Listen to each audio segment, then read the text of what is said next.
When you're in an abusive relationship, the person constantly tells you one thing, then does another, tells you one thing, then does another, tells you one thing, then does another. And eventually, it's the Patty Hearst thing. It's like Stockholm Syndrome.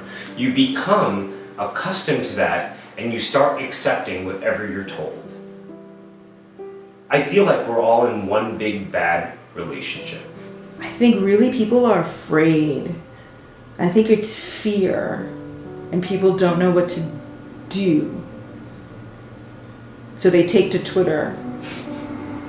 Predominantly, which is what we talk about in America, we always say, well, predominantly it's safe, predominantly it's this. Well, predominantly to be black in America is still not really good. Predominantly.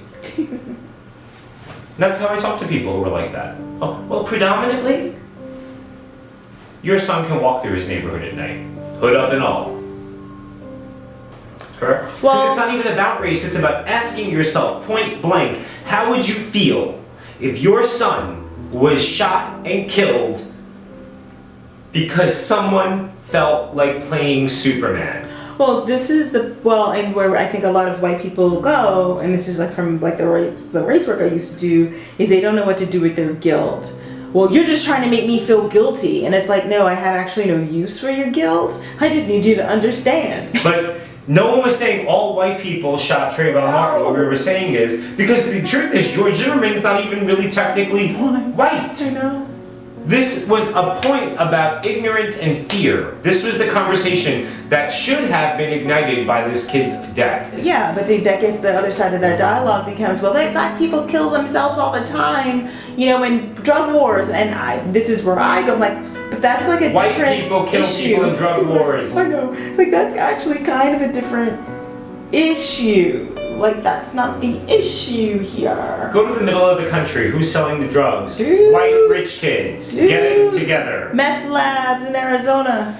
Arizona is 88% white, 3% black. It's not black people doing that. No. Get it? Don't get it twisted. That's why I do what I do. Because I like having conversations with people where I can just be really clear with them and they can be really clear with me, and then we can go our separate ways, and maybe we're friends after, maybe we're not. Maybe you like me, maybe you don't. But what I see on TV is a whole bunch of people arguing about stuff. But nothing's being said. All said or done.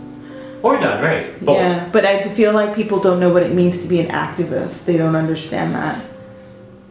The very idea of what it means for me to be an American is to be an activist. We are built on it.